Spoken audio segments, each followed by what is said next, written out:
Liwei entered the house, his eyes scanning the space to check if Amara was still there.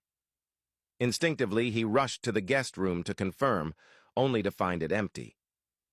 The bed had been neatly made. He walked toward it and noticed a folded note resting on the pillow.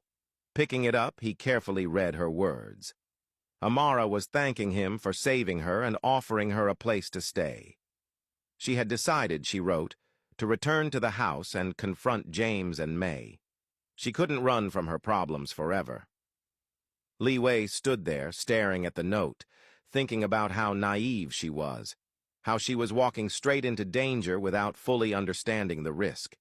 Yet, choosing to mind his own business and no longer involve himself in a matter that didn't concern him, he walked back into the living room, poured himself a glass of whiskey, and stepped out onto the balcony, his usual spot of solitude. As the breeze brushed against his face, he took a deep breath and reminded himself that he was finally free from a situation that had nearly entangled him emotionally and made him break the very protocol he lived by, never forming emotional attachments. Meanwhile, Amara stood in the living room of James and May's house, her heart pounding violently in her chest. She had returned to confront them, to demand answers. Why had they betrayed her so cruelly? Why had they played her for a fool, masking their intentions under the guise of care and affection, only to plan such a cold, calculated end for her? She stood her ground as James and May walked in. Their expressions were cold and unreadable.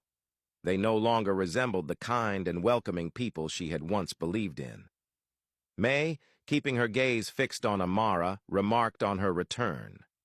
She said it was only a matter of time, that there was nowhere left for Amara to run or hide.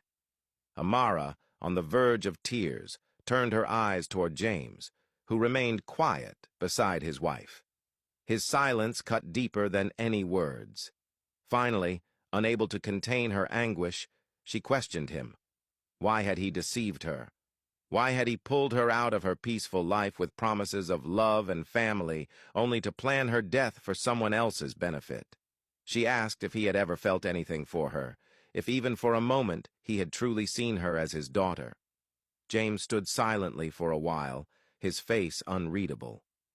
Then, breaking the silence, he spoke.